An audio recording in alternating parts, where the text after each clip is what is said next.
No final de 2020, o hip hop perdeu um dos seus maiores heróis, ou melhor, um dos seus maiores vilões. Daniel Dumile, mais conhecido como MF Doom, foi um dos músicos mais influentes da história e ganhou o título de o rapper preferido do seu rapper preferido.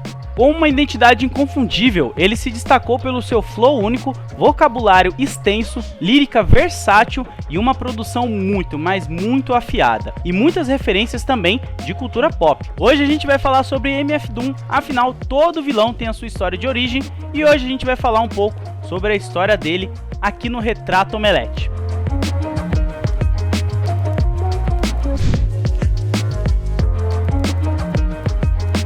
Daniel Dumile nasceu no começo dos anos 70, lá em Londres, e a sua ligação com o rap começou só quando a sua família foi para Nova York, ainda na sua infância. E foi lá que o Daniel e seu irmão mais novo descobriram o hip hop e criaram um hábito muito bacana de gravar as músicas que tocavam na rádio. Com isso, no decorrer do tempo, os dois entraram de cabeça nesse universo e ao lado de um amigo, eles criaram um grupo chamado KMD, causando muito dano na tradução em português. Esse grupo começou fazendo grafite e performando breakdance também, mas eventualmente também aderiram ao rap, onde acabaram ganhando um grande destaque. Mas aí o que acontece? Os nomes dos irmãos não eram tão impactantes para o meio do hip hop, então eles decidiram adotar nomes artísticos. O Daniel se rebatizou como Zeph Love X e o seu irmão se tornou o DJ Subrock. Em 91 eles foram contratados aí pela Elektra Records e gravaram seu primeiro disco, o Mr. Hood, que fez um sucesso moderado. O carro-chefe do disco era a música Pitch Fuzz, que teve seu clipe exibido na MTV americana.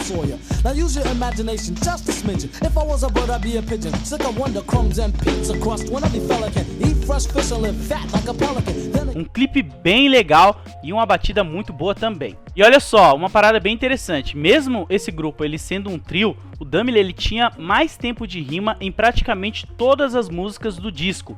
Ele ainda não tinha desenvolvido o que veio a se tornar aí o seu estilo característico, mas era facilmente o que mais se destacava nesse trio. Os irmãos eles amadureceram bastante no curto espaço de tempo que eles tiveram entre o primeiro e o segundo álbum lá em 93. O novo trabalho se chamaria Black Bastards e era bem ambicioso. O KMD queria fazer um álbum mais político e provocativo que o anterior, que se destacasse bastante aí no meio do boom do gangsta rap.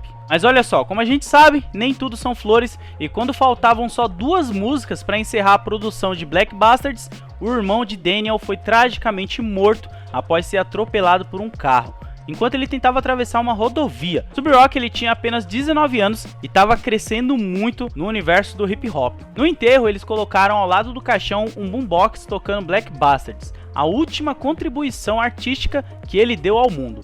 Como se não bastasse o luto, Daniel teve que lidar também com a frustração profissional. A gravadora que assinava o grupo se recusou a lançar o álbum, pois achou que devido à capa controversa e os temas raciais abordados nas músicas, o disco ele acabaria não tendo um apelo para o grande público. Daniel, agora de luto e frustrado com a indústria, ele decidiu abandonar o hip hop entre 94 e 97. Ele passou a viajar entre Atlanta, a cidade que a sua família estava morando, e Nova York, onde ele não tinha casa e vivia como um morador de rua, dormindo pelas praças. Enquanto isso, uma versão pirateada de Black Bastards corria pelas ruas, ajudando a estabelecer Dumile no cenário do hip hop underground. Algo muito parecido aconteceu aqui no Brasil com a famosa fita demo perdida aí, né, do Black Alien e do Speed Freaks.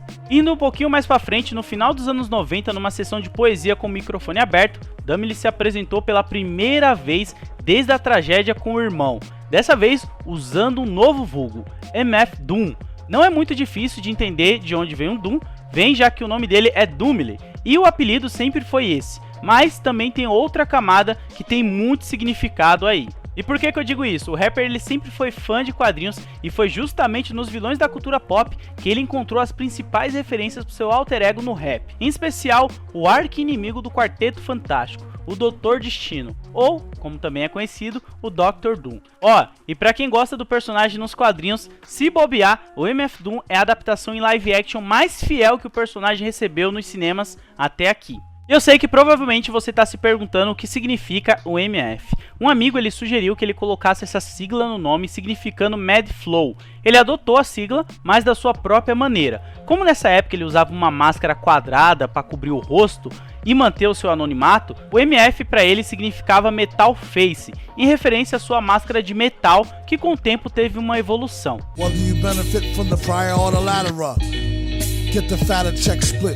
Pois é, se você pegar alguns clipes antigos, você vê que a máscara é mais quadrada, mas essa máscara mais famosa é inspirada no personagem Maximus do filme Gladiador e se tornou seu símbolo oficial e o seu rosto a partir daí, já que ela representa a identidade de Doom, tanto que ele nunca é visto sem a máscara em nenhuma aparição pública.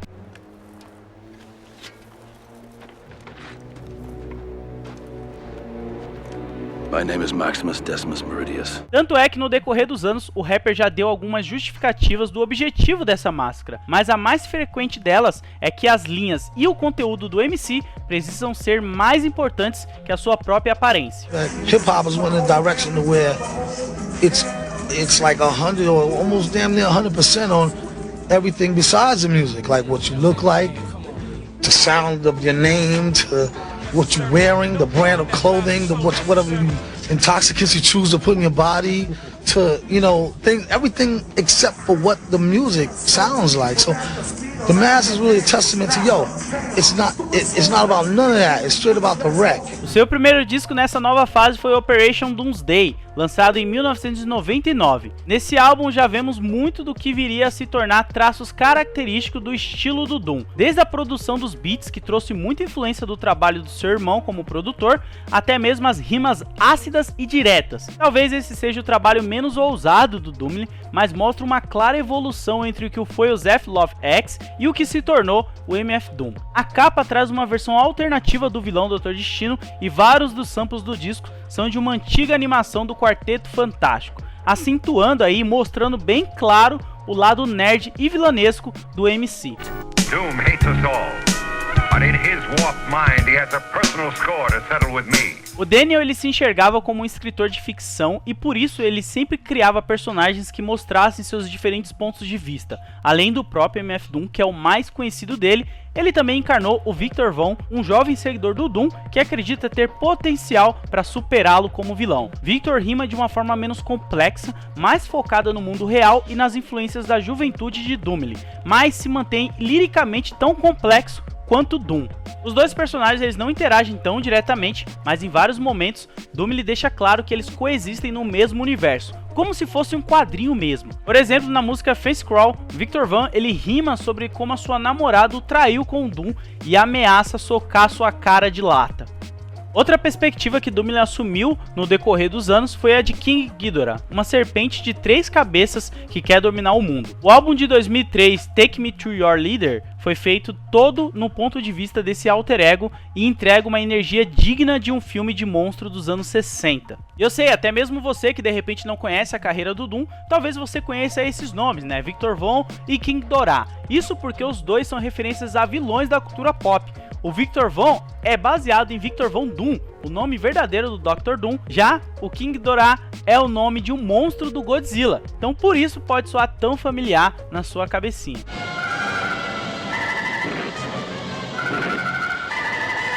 Essa inspiração tão forte da cultura pop, especialmente dos quadrinhos, vem porque nas palavras de Daniel, o jeito que as HQs são escritas te mostram a dualidade das coisas. O vilão ele não é uma pessoa ruim da sua própria perspectiva, e aplicar esse ângulo no hip hop é algo que ninguém nunca tinha feito antes. E com essa mentalidade, o artista lançou clássico atrás de clássico. No começo de 2001, por exemplo, ele trabalhou em Special Herbs, um conjunto de álbuns instrumentais que reunia beats e samples que já haviam sido usados no Operation Doomsday.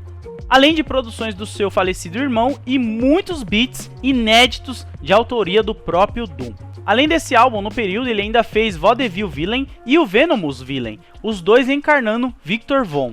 Já sobre a sua alcunha principal aí, MF Doom, ele fez o álbum Unfood, um dos projetos mais marcantes da história do hip hop, que mantém todas as características que o público já amava do Doom, mas dessa vez num álbum que tinha comida como a sua temática central.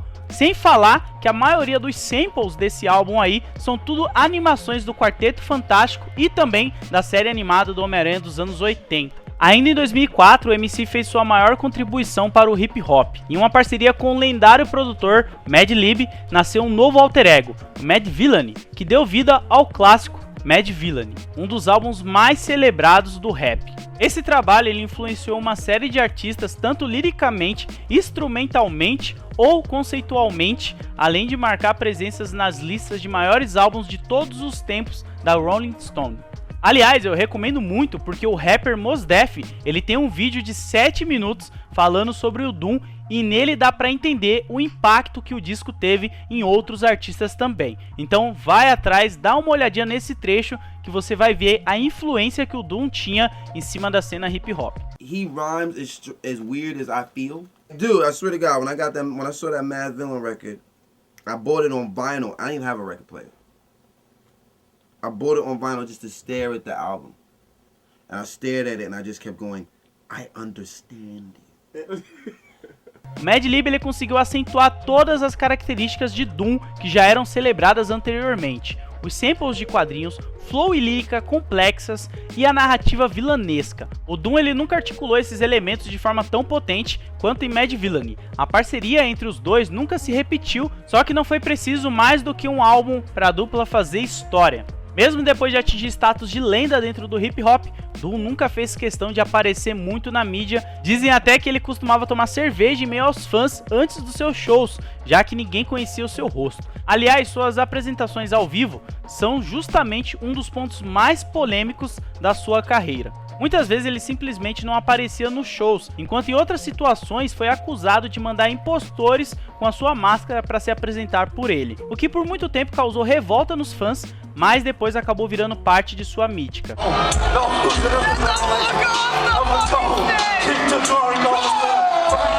O Doom já se pronunciou sobre essa questão, mas nunca pediu desculpas. Ele dizia que tudo o que faz é num estilo vilanesco e que se você vai até o show dele, você tem que esperar ouvir sua música e não vê-lo. Para alguns isso era desrespeito com os fãs, para outros não era muito diferente das performances que Andy Kaufman era famoso por fazer, enganando seu público. O fato é que quando foi espalhada a informação que ele usava impostores nos shows, os fãs só ficaram ainda mais curiosos para ver isso ao vivo e ele só vendeu ainda mais ingressos. Com o tempo, o Doom só cresceu em relevância e popularidade. Desde 2005 ele fez álbuns em parceria com outros artistas como o Danger Mouse, o Scissorface, que é outro grupo muito importante que tem uma temática inteira de quadrinhos e casa muito bem com o conteúdo do Doom, além de ter lançado o seu último álbum solo aí, né, o Born Like This, em 2009. Mas se o Doom já era recluso, em 2010 ele se afastou ainda mais da mídia. Depois de uma turnê mundial, ele foi impedido de voltar aos Estados Unidos,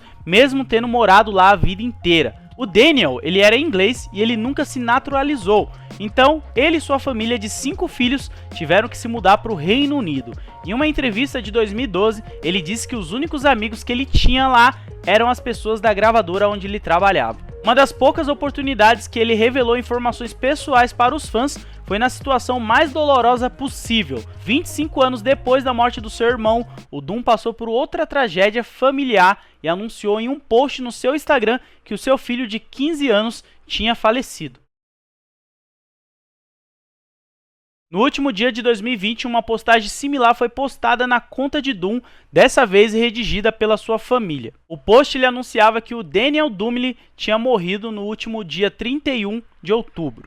Até na morte ele manteve um mistério acerca da sua persona. A sua partida aconteceu no Halloween e foi mantida em segredo durante 2 meses, o que particularmente é bem interessante porque acaba adicionando mais coisa à mítica aí que ele criou como o próprio personagem MF Doom. Infelizmente o Doom ele nunca alcançou a posição mainstream que merecia, mas felizmente ele foi reconhecido por muitos como um dos maiores artistas da história da música ou além dela. O que não faltam são rappers que citam o Doom como referência, né? Nós temos o Drake, o Mos Def, Childish Gambino e o Nas. Todos esses já reconheceram publicamente como uma inspiração. E aqui no Brasil também, nós temos o próprio Parte 1, Kamal, o Emicida e entre outros aí que gostam pra caramba de Doom. Esse vídeo da reação do Tyler, The Creator, depois de conhecer o Doom com seus amigos, diz muito sobre como toda uma leva de fãs de hip hop idolatravam o cara.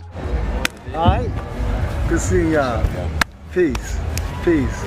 Heard a lot about all y'all niggas. Hell yeah. Oh my God. Daniel Dumile mostrou que não existe regras para fazer rap e mesmo sendo um vilão assumido, conquistou uma legião de seguidores. Onde quer que ele esteja, a gente sabe que Dumile vai continuar vivendo através de MF Doom, Victor Von, King Dorá e toda a trajetória que ele construiu na arte do hip hop. Então não esqueça de comentar aí se você já conhecia o trabalho do Doom. Comenta qual é o álbum que você mais gosta da carreira dele e conta aí pra gente nos comentários a sua relação com o trabalho do cara. E se você quiser acompanhar a trajetória de outros artistas da música ou audiovisual, não esqueça de curtir o vídeo e assinar o canal, beleza? Bom, então espero que você tenha gostado e lembrando, esse programa aqui é um oferecimento da Imaginário.